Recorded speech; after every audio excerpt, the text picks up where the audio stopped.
Alright my fellow agents, welcome back to the Gaming Brigade, and today March 24th marks the start of the Assault Global event. It will be live in the game for the next week, which means it ends on March 31st. And last time this event took place a few weeks back, I was unable to post a build video. A lot of you reached out asking I put one together for this event, so that's exactly what you're getting today. Now as always, we're going to jump right into the details, and if you happen to enjoy this, do me a favor and hit that like button. It truly helps the channel out. And if you want to stay up to speed on all things Division, feel free to hit that subscribe or join button as well. Now to give you a quick summary on how this event works, it's very simple thankfully. All you need to do is be very close to NPC and you're going to be putting out a ton of damage. This is all about just running and gunning non-stop. Starting with a specialization, I'm using Gunner and I'm doing that for that extra armor on kill, the reload speed increase, but the primary reason is because it gives me access to the Banshee Pulse, and with this type of build I love to use that skill. You also get some extra rate of fire, and always remember, regardless of the specialization you may choose, always make sure to have the proper weapons activated in your weapon skill tree. That way you're getting a 15% weapon damage bonus regardless of which one you're using. I mention that in every build video because like a lot of you out there, we have the same template for different builds, and if you don't switch the weapon, you're leaving that weapon damage on the table and you do not want to make that mistake. Now as far as the primary weapon is concerned, you have a ton of different options. Because this is a Hunter's Fury build, my primary weapon is going to be an SMG. I'm using the Dark Winter, you could use Lady Death, you could use the Ouroboros. It really is completely and totally up to you. This just happens to be my favorite SMG in the game. It has the Talent Perfect Killer, where killing an enemy with a critical hit grants 90% critted damage for 10 seconds. That is an absolute lifetime in this game.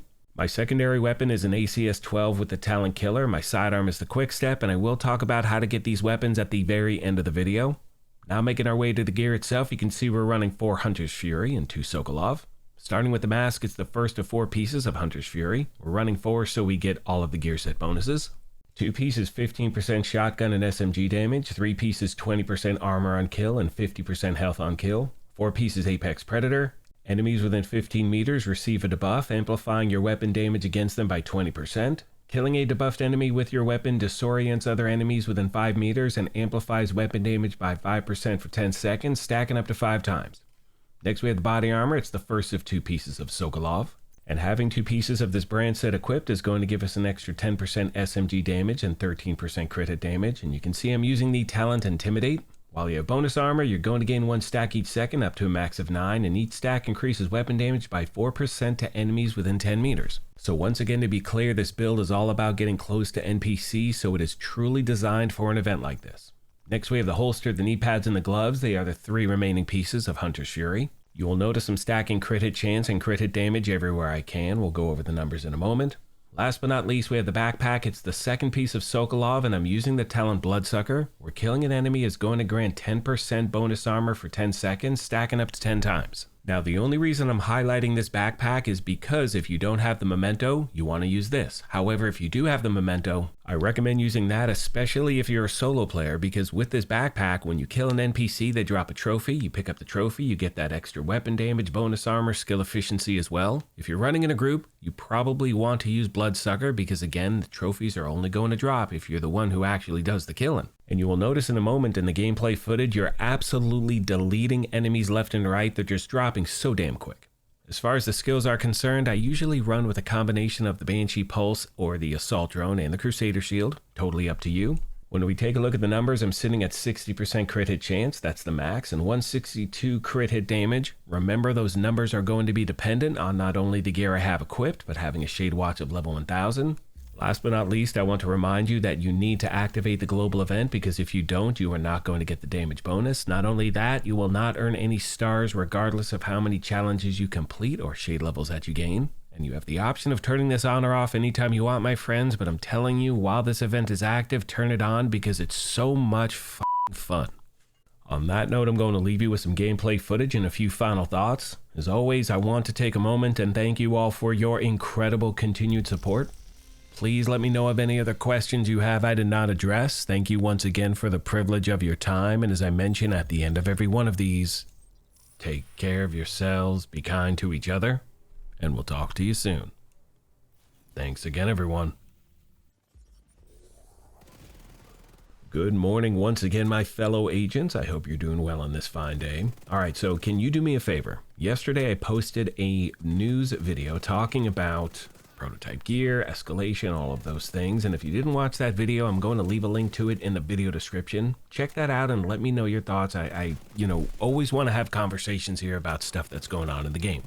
Now, the reason I bring that up is because I really want to thank you for, helping me build this community here, because it's not about agreeing on everything. We don't have to agree. I don't want that. But one thing I ask is that you're respectful towards one another. We can have disagreements. You could think I'm the worst player ever. That's fine. Let's talk about stuff that's going on in the game. And based on the comments yesterday, it's just great to be able to have disagreements on things, have conversations about it, and be able to be grown-ass adults as well. So I do appreciate all of you for that. And I think that's all I got for this video, my friends. So my alarm's going off. I gotta go to work. I guess that's all I got for this video then. Do me a favor, check out the other video I talked about a moment ago. Let me know your thoughts in the comments section of that video. Happy hunting, my friends. It is a great time to farm in the game, and know your builds are not going to become obsolete with prototype gear. I talked about that in yesterday's video. We'll talk about it a little more in the upcoming weeks. Hopefully the game responds to the community very soon. I hate being rushed. I really feel like, oh, I remember. I have to tell you about, I talked about the weapons. So when it comes to the Dark Winter, that's a PvP exclusive. You can also get it from named caches. And right now is a great time to farm for named caches, because you can go to the event vendor, and you'll see this at the end of the video. You have the option of buying a bunch of different caches from them with the stars that you earn. And as far as the quick step is concerned, you can only farm for that during special events. However, if you happen to still have Houndsman bounties or Bloody Houndsman bounties on your map, you have the option of farming those little warhounds at the very beginning of the bounty. And, just look up Houndsman bounty. And if you have any on your map, you can do that right now. If not, I will post a video the next time that it is available. All right, legit. I got to go right now. I need to earn a living. Thank you once again for everything, my friends, and I will see you in the next one.